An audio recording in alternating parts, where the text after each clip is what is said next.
जय श्री माता जी। हे आदिशक्ति माँ, हे देवी, हे महामाया, कृपा करके ये ध्यान और मेडिटेशन के मंच पर पधारिए और सभी संतों को, सभी शुद्धात्मा को परम चेतनित कीजिए। परम पूज्य श्री माता जी, आज का ध्यान आप खुद करा लीजिए और हमें ध्यान का स्थिति, निर्विचारिता स्थिति प्रदान कीजिए माँ। परम पूज्य श्री माता जी, सारे विश्व की सभी संत आपके श्री चरण में एकत्रित हुई है, कृपा करके आप पधारिए। परम पूज्य श्री माता जी, आपके श्री चरण कमल पर कोटि कोटि नमन। कुंडली उठा के बंधन लेंगे।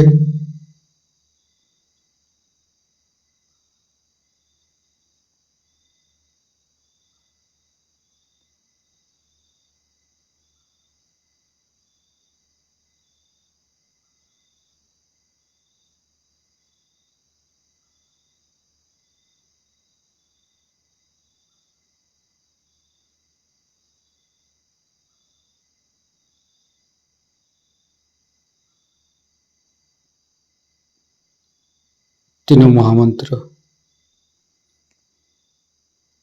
ओम तमेव साक्षात् श्री महालक्ष्मी महासरस्वती महाकाली त्रिगुणात्मिका कुंडली साक्षात् श्री आदिशक्ति माता जी श्री निर्मला देवी नमो नमः। ओम तमेव साक्षात् श्री कल्की साक्षात् श्री आदिशक्ति माता जी श्री निर्मला देवी नमो नमः। ओम तमेव साक्षात् श्री कल्की साक्षात् श्री सहस्रार स्वामिनी मोक्ष प्रदायिनी माता जी श्री निर्मला देवी नमो नमः। गणेश मंत्र। ओम तमेव साक्षात् श्री गणेश साक्षात् श्री आदिशक्ति माता जी श्री निर्मला देवी नमो नमः। दोनों हाथ खुला हुआ परम पूज्य श्री माता जी के सामने, श्री माता जी के बिंदी को देखते हुए अपने मन के अंदर, अपने हृदय के अंदर अच्छे अच्छे चिंता लाते हुए परम पूज्य श्री माता जी कृपा करके आपके श्री चरण कमल की शीतलता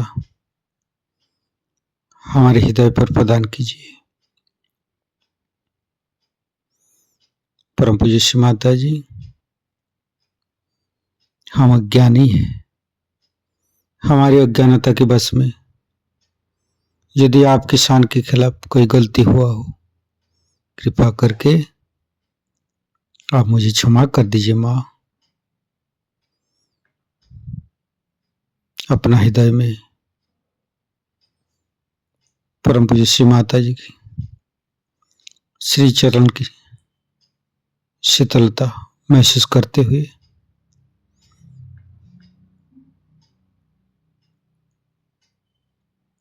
धीरे धीरे चित्त को मूलाधार चक्र पर परम पूज्य श्री माता जी, आप ही तो प्रभु गणेश है। कृपा करके हमारे शरीर के अंदर तीनों नाड़ी सातों चक्र में समस्त दोषों को, समस्त रोगों को दूर कीजिए। हे प्रभु गणेश, कृपा करके आप हमारे अंदर आइए।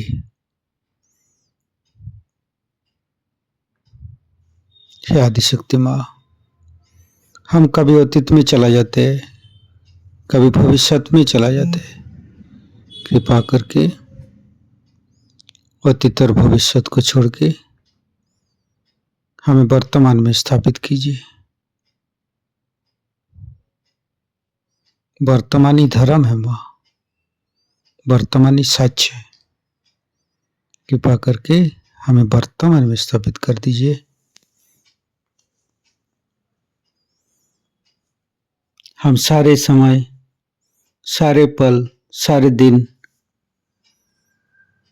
परम चैतन्य माँ के साथ चलते रहते हैं। हमारे सांसें, हमारे जीवन, हमारे समय इस चैतन्य लहरी के साथ, इस चैतन्य लहरी की शक्ति से चलते हैं, जो कि हम सहयोग से ही श्री माता जी के पास से प्राप्त हुई है। धीरे धीरे चित्त को तीनों स्वादिष्ठान को देखेंगे।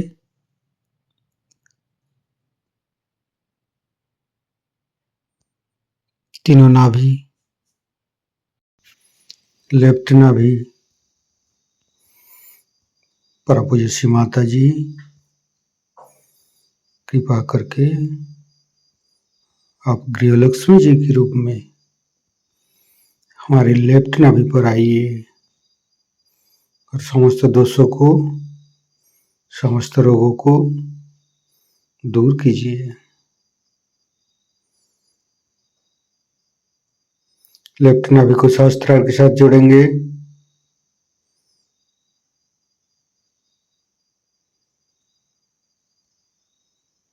फिर चित्त को राइट नाभि, परम पूज्य श्री माता जी, कृपा करके आप हमारी राइट नाभि पर श्री राज लक्ष्मी जी के रूप में पधारिए। समस्त दोषों को, समस्त रोगों को दूर कीजिए।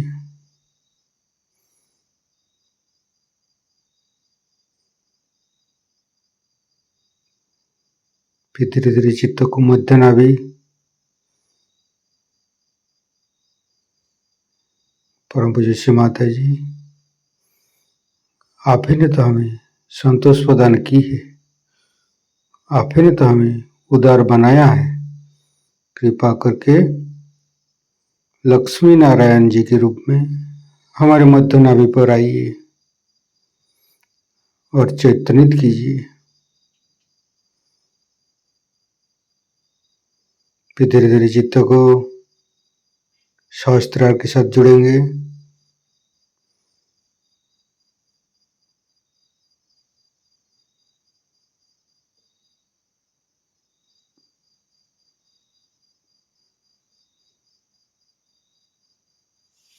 फिर तीनों हृदय, लेफ्ट हृदय, परम पूज्य श्री माता जी, आपकी परम कृपा में तो हम शुद्ध आत्मा है।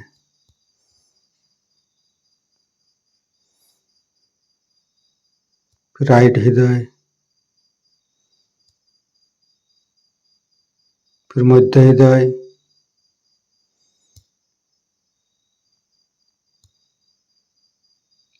विशुद्धि, राइट विशुद्धि, लेफ्ट विशुद्धि, परम पूज्य श्री माता जी, आपकी परम कृपा में हम संपूर्ण निर्दोष है माँ। मध्य विशुद्धि, फ्रंट आज्ञा, बैक आज्ञा, सहस्त्रार। परम पूज्य श्री माता जी, हमारे अंदर अहंकार, पति अहंकार को दूर करके हमारे सहस्त्रार पर आइए, समस्त ब्रह्मरंध को खोल दीजिए।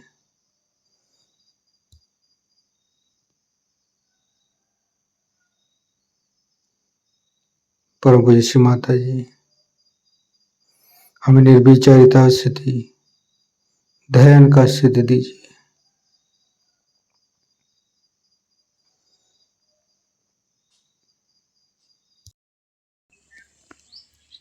सहस्त्रार के साथ एक एक चक्र को जोड़ेंगे। मूलाधार, स्वादिष्ठान, नाभि, हृदय, विशुद्धि, आज्ञा, संपूर्ण चित्त सहस्त्रार पर रखेंगे। परम पूज्य श्री माता जी, हमारे ऊपर ऐसी कृपा कीजिए ताकि आपकी वाणी को हम सहस्त्रार से ग्रहण कर सके। संपूर्ण चित्त सहस्त्रार पर परम पूज्य श्री माता जी को अमृत बनी हम सहस्त्रार से ग्रहण करेंगे। जो बताया था यहाँ कि विशुद्धि चक्र के बारे में, अब इसी विशुद्धि चक्र से ही कलेक्टिव कॉन्शियसनेस की फीलिंग आ रही। मैंने कहा था कि कृष्ण को हम पूर्णावतार मानते हैं क्योंकि ये विराट वो शक्ति है जिसमें संपूर्ण समावेश होता है। हृदय में शिव जी की शक्ति है और पेट में गुरुओं की शक्ति है और स्वादिष्ठान चक्र में ब्रह्मदेव की शक्ति है। ब्रेन में ब्रह्मदेव की शक्ति आप कह सकते हैं। और जब विराट जागृत हो जाता है, जब विराट का सहस्त्रार खुलता है, तब इसके अंदर बसे हुए हर एक सेल का, पेशियों का भी सहस्त्रार खुलता है। बाइबल में कहा जाता है कि परमात्मा ने मनुष्य को अपने जैसा बनाया, अपना इमेज बनाया। और ये बात सही है, जैसे विराट है वैसे ही संपूर्ण आप है। फर्क इतना ही है कि वो करता है और आप बनाए गए, इतना ही अंतर है। उन्होंने बनाया और आप बनाए हैं। अब वो चाहते हैं कि आप उनसे परिचित करें। वो चाहते हैं, ये उनकी चाहत है, उनकी चाहत में आपको बनाया है। और आपको बनाने के बाद वो चाहते हैं कि आप उन्हें जानें। ये उनकी इच्छा है और जब ये उनकी इच्छा है तो ये होकर रहेगा। उसकी भी उन्होंने पूरी व्यवस्था करके रखी है, अपने अंदर पूरा इंस्ट्रूमेंट बनाया है, पूरी चीज बनाई है। मैंने आपको बताई थी आज सवेरे। और आप सिर्फ इतना करने का है कि आपको उनसे संबंधित कर देना है। जैसे ही आप उनसे संबंधित हो जाते हैं, जैसे ही आपकी कुंडलिनी उठ के सहस्त्रार भेदन कर देती है, वैसे ही आप जानते हैं कि आप अकेले नहीं। जैसे कि आप लोग अनेक छोटे छोटे बैठ जाइए, असल में सब लोग डिस्टर्ब होते रहते हैं। आप लोग दीजिए नहीं, जब हम कहना हम कहेंगे तब आप उठिए, हलू ना कर। Don't walk about because they get disturb. You see, just sit at one point. क्योंकि अटेंशन जब डिस्टर्ब हो जाता है ना, तो कुंडलिनी को जो पकड़े हुए हैं हमने, वो फिसल जाता है।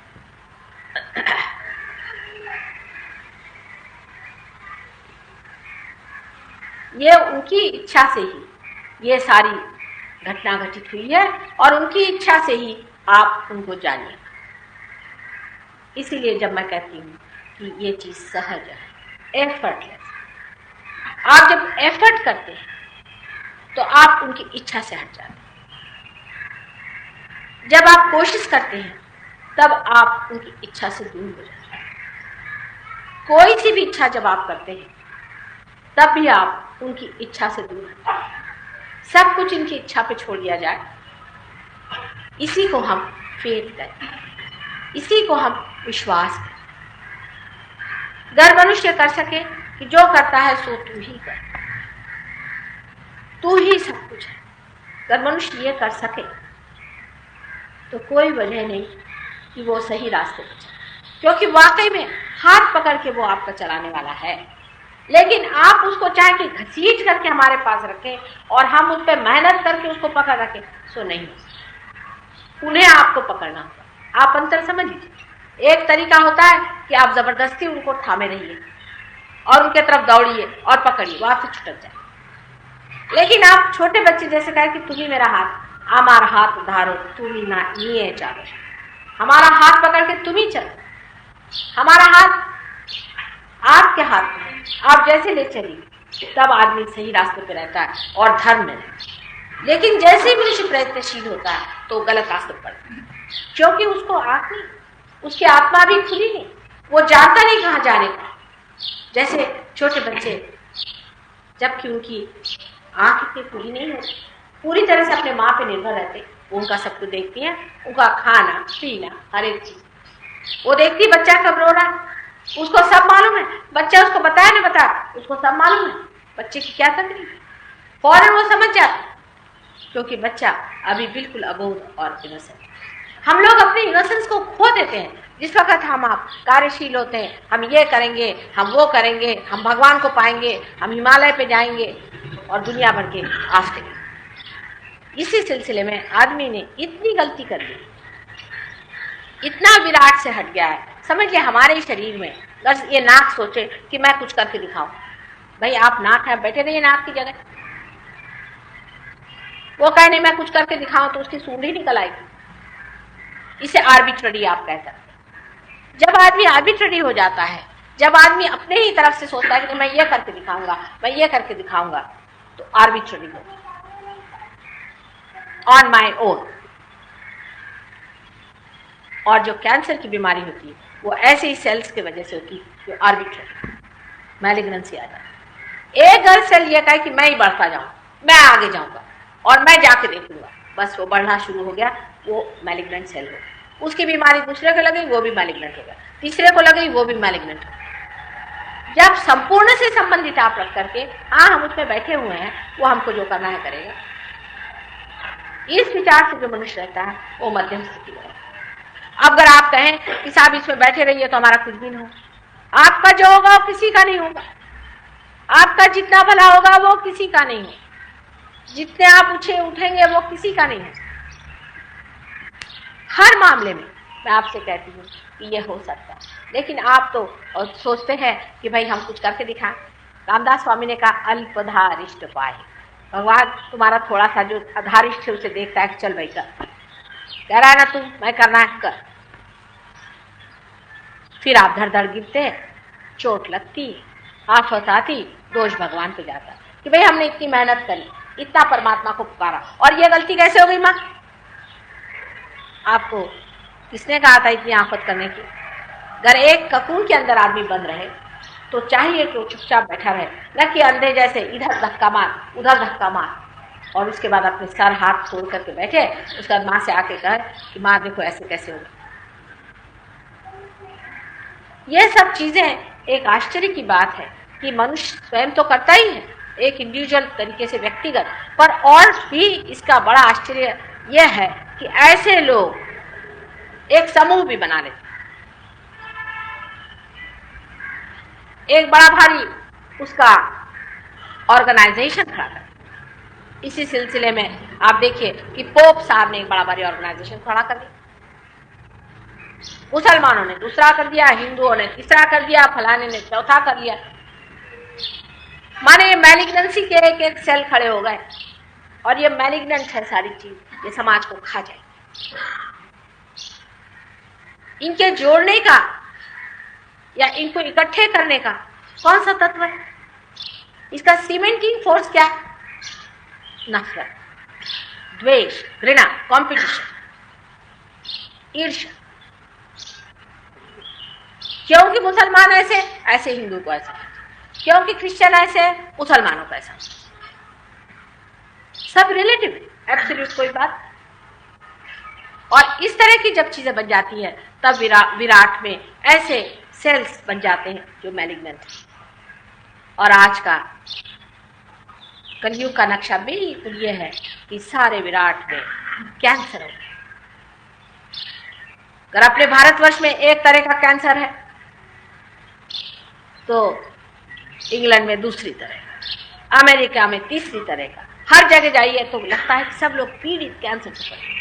और ये ऐसे बनाए हुए झूठे संविधान इस तरह से चल रहे हैं कि आश्चर्य होता है कि ऐसी खोखली चीजों पे ऐसी इमारतें कैसी खड़ी।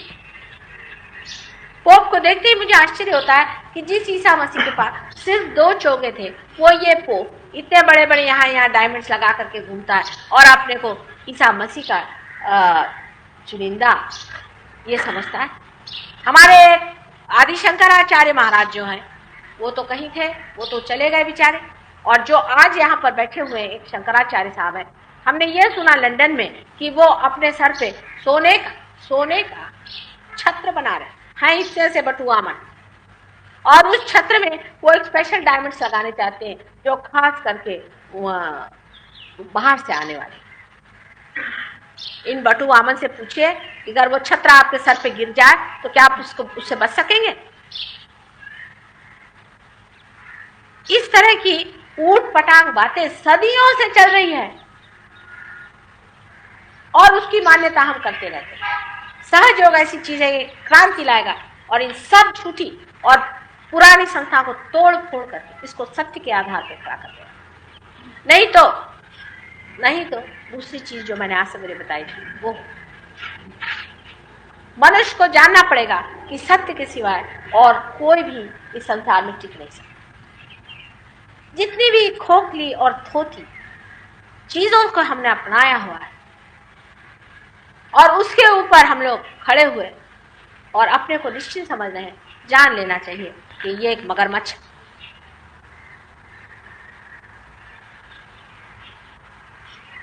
विराट का जो स्थान है, जो विशुद्धि का चक्र है, ये बहुत महत्वपूर्ण मैंने कहा है, क्योंकि मनुष्य ने जब अपनी गर्दन ऊपर उठाई तब वो मनुष्य बना।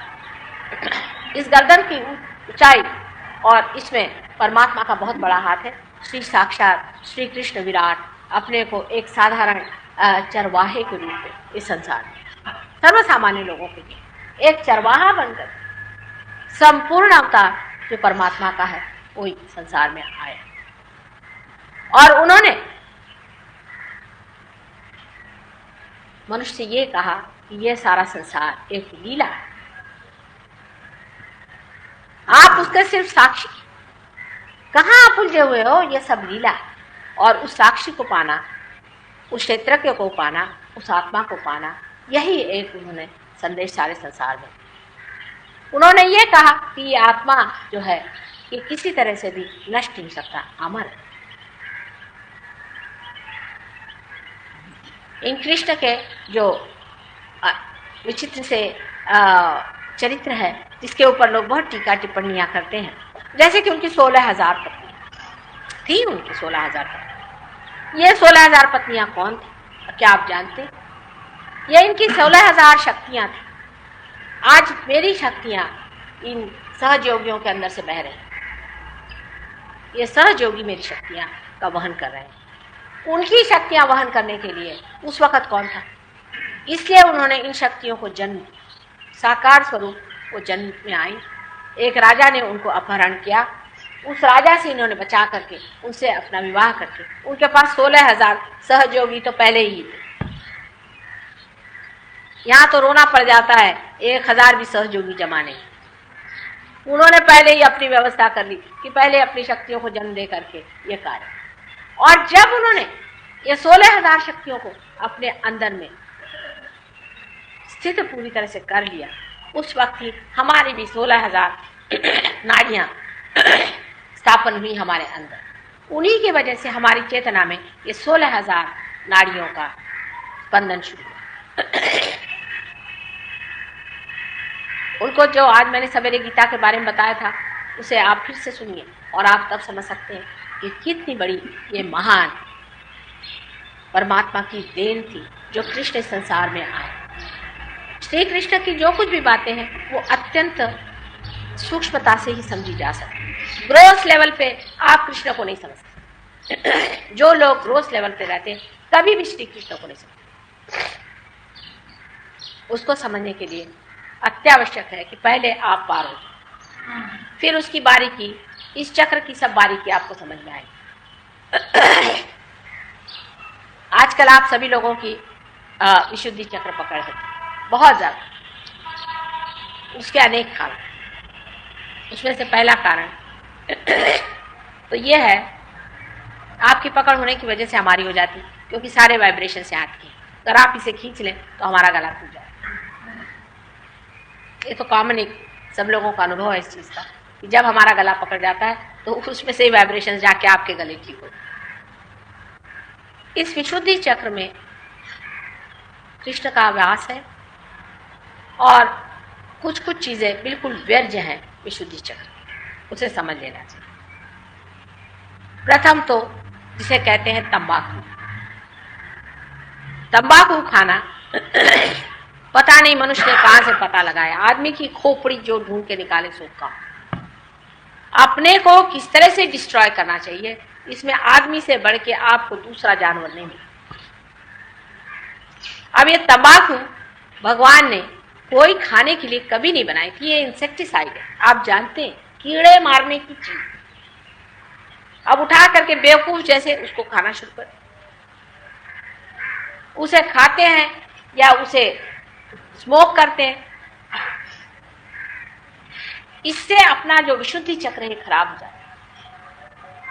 इससे कैंसर हो जाता है विशुद्धि चक्र। आप जानते हैं कि विशुद्धि चक्र पे कैंसर हो जाता है, तो भी आप करते हैं। लिखा जाता है कि स्मोक करने से आपकी विशुद्धि चक्र खराब हो जाएगा, आपको कैंसर हो जाएगा, और आप जो भी करते हैं अपने रिस्क पे करें, तो भी लोग करते हैं। बताइए कि जब मालूम है कि इससे हम डिस्ट्रॉय होंगे तो आप क्यों करते? क्योंकि ये जो सब चीजें हैं ये राक्षसी हैं। और जो राक्षसी चीजें होती हैं वो आप एक काबू कर लेते। यानी मनुष्य इतना बेवकूफ है किसी किसी मामले में कि अगर उससे हम कहें कि भाई शराब पीना गलत है और सिगरेट पीना गलत है, तो वो सोचता है कि हम तो उस पर रिस्ट्रिक्शन डाल रहे हैं, उसकी फ्रीडम हम खा रहे हैं। वो ये नहीं सोचता कि वो कितनी बड़ी गुलामी में फंसने वाला है। और जो बड़े गुरु और सब लोग बता गए हैं कि ये चीज ना करें, तो वो क्या बेवकूफ थे? उन्होंने क्यों बताया? 1000 बार इस बात को बताया है कि कोई भी तरह का नशा करना गलत है। नशे का मतलब ही ये होता है कि आपकी अवेयरनेस, आपकी चेतना के ऊपर जबरदस्ती कोई चीज लाते। ये चीजें आपकी चेतना के विरोध में पड़ती है। इसलिए आपसे बताया गया है कि किसी भी प्रकार की नशा नहीं करनी। मोहम्मद साहब के जमाने में ये प्रॉब्लम ही नहीं था, लोग स्मोक नहीं करते थे, तब कुछ था ही नहीं। तब तक गधे इतने नहीं हुए थे लोग। ये तो बाद में हो तो नानक साहब ने आकर के बताया कि बाबा काहे को नशा कर। लेकिन उसके बराबर विरोध में हम लोग जाते हैं और वही काम करते हैं जिसको मना करके, एक सीधी चीज है, ये पॉइजन है, इसको मत लो। इससे भी विशुद्धि चक्र खराब जाता है। और ये विशुद्धि चक्र खराब जाता है अनधिकार परमात्मा का नाम लेना। इससे विशुद्धि चक्र बहुत खराब जाता है। एक तो ये खराब जाएगा जबकि आप कोई सा भी नाम अनधिकार, आपको अधिकार क्या? आप किसी भी परमात्मा का नाम ले रहे हैं और उसको पुकार रहे हैं, बुला रहे हैं, क्या आप परमात्मा के साम्राज्य में चले गए? आप तो मनुष्य के साम्राज्य में रहते हैं। आप किसी पुलिस वाले को बुलाओ, ज्यादा से ज्यादा किसी मिनिस्टर को बुला ले, उनको आपने इलेक्ट किया हुआ है।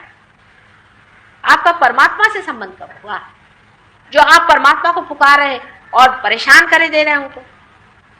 मेरी जो आज ग्रैंड डॉटर आई थी, उसका मैं आपको किस्सा सुनाऊं। ये रियलाइज सोल है। इनके घर एक बार मैं गई थी। इनके घर के पास एक मंदिर था, तो रात में हमारे साथ सो रही। हमसे कहने लगी कि नानी, ये जो मंदिर है ना, यहाँ से भगवान तो कब के ही भाग गए। सुबह शाम तक हरे राम हरे राम हरे राम करते हैं, वो तो कब के ही भाग गए, अब मैं भी यहाँ से भाग जाऊं। खुद ही सोचना चाहिए कि श्री राम जो सारे संसार के पालन करता है, उनको क्या इस प्रकार परेशान करना चाहिए? आप अगर ऐसा जाकर के मोरारजी भाई के लिए 2 बार दरवाजे पे पुकारिए, ना आप अरेस्ट हो जाइए तो जो जाइए। इसलिए जब भी आप नाम लेते हैं, आपने कौन से अधिकार में श्री राम का नाम, उनका नाम लेना भी कोई सरल काम नहीं। श्री राम का नाम उन्हीं से लेना चाहिए जो असल में गुरु हैं, जो आपको अधिकार दे। जब तक आप पार नहीं होते तब तक आपको कोई भी अधिकार नहीं।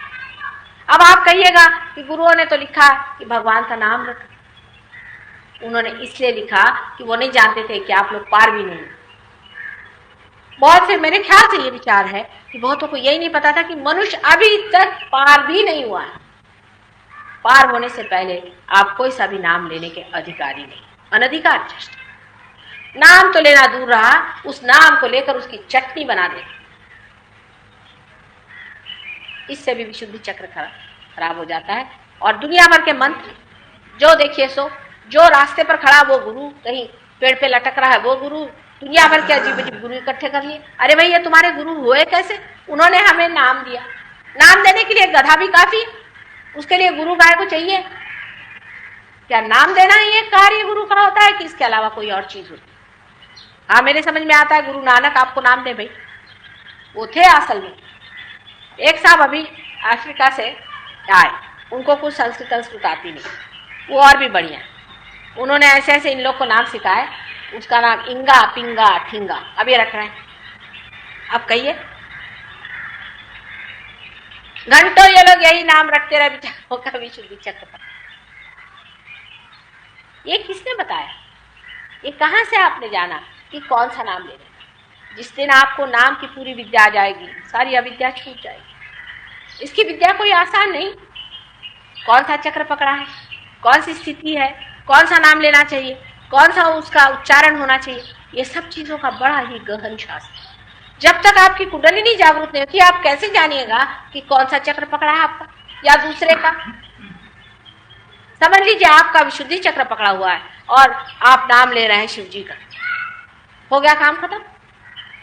विशुद्धि चक्र तो वैसे ही क्या, अनधिकार चेष्टा की वजह से, और शिव जी नाराज हो गए, इसलिए हृदय भी चला गया।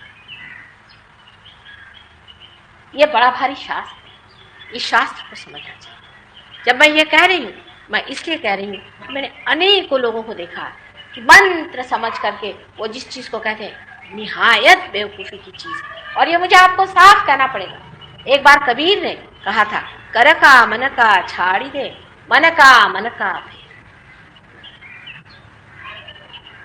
शायद कबीर को तो कभी किसी ने समझा ही नहीं, और वो भी पार हुए बगैर कबीर को आप समझ ही नहीं सकते। गुरु नानक को आप समझ नहीं सकते जब तक आप, उन्होंने कहा जब तक आपा को चिन्हा नहीं तब तक भ्रम की काई नहीं जा सकती। ये भ्रम में हम लोग सारे कार्य कर रहे हैं, इसलिए आपकी विशुद्धि चक्र खराब है।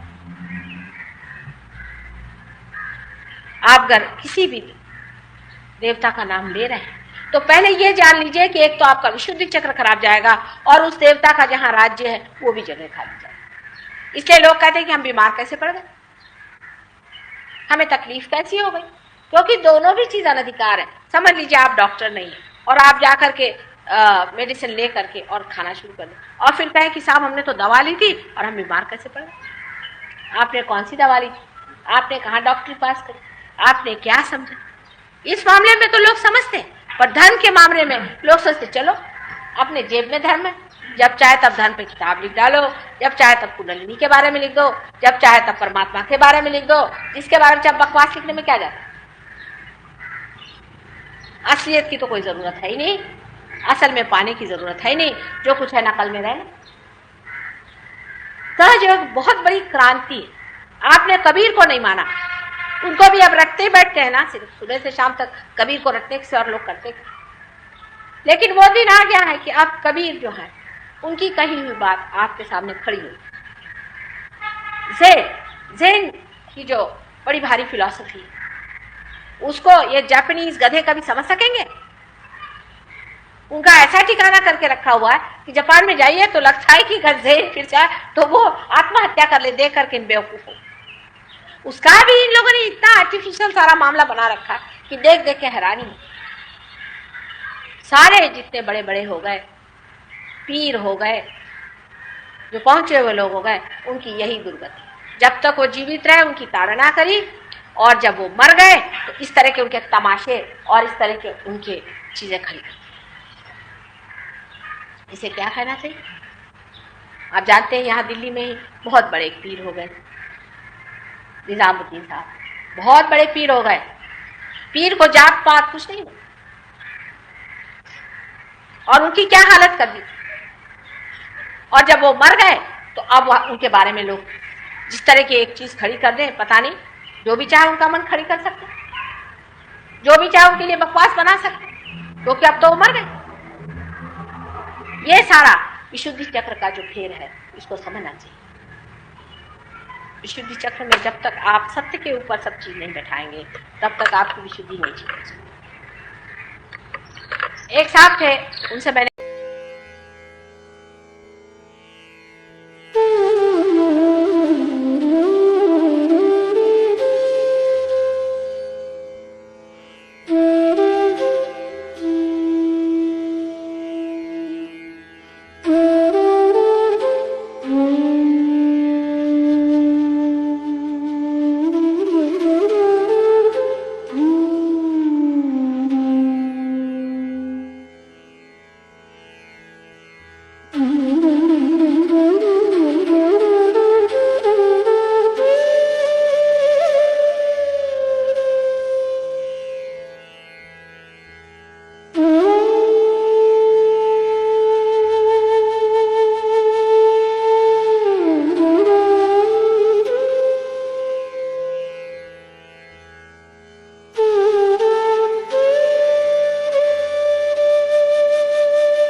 नमो नमो श्री निर्मल माता, नमो नमो श्री निर्मल माता, नमो नमो श्री निर्मल माता।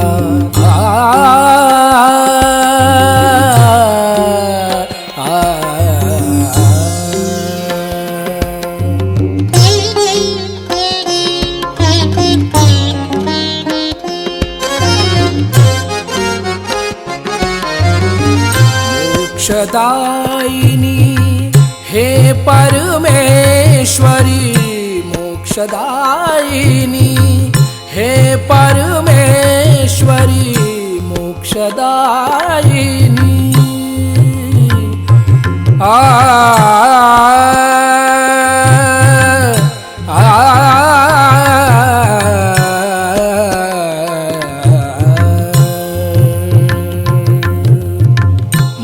मोक्षदायिनी हे परमेश्वरी, हृदय निवासिनी नमो नमः, हृदय निवासिनी नमो नमः, नमो नमो श्री निर्मल माता, नमो नमो।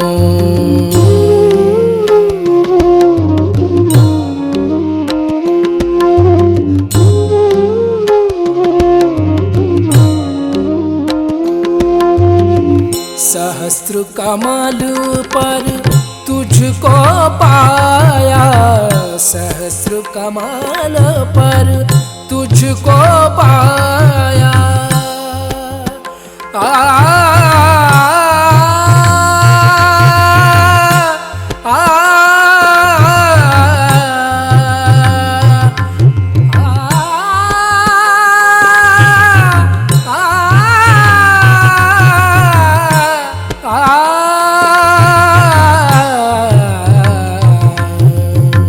सहस्र कमल पर तुझको पाया, सहस्र कमल पर तुझको पाया।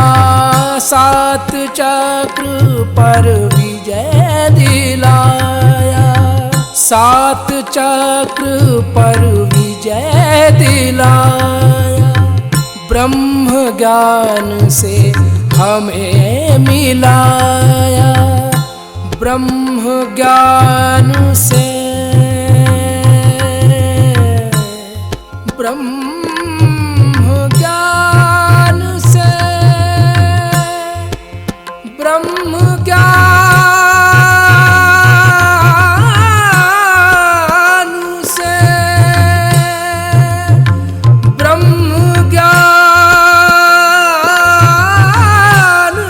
से, ब्रह्म ज्ञान से हमें मिलाया।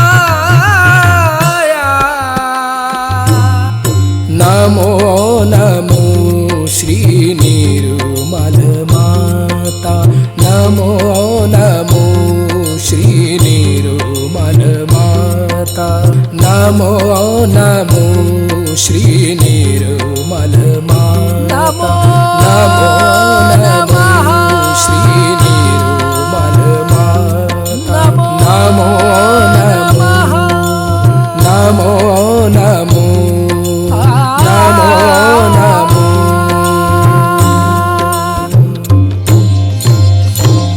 ओम त्वमेव साक्षात् श्री सहस्रार स्वामिनी, मोक्ष प्रदायिनी माताजी,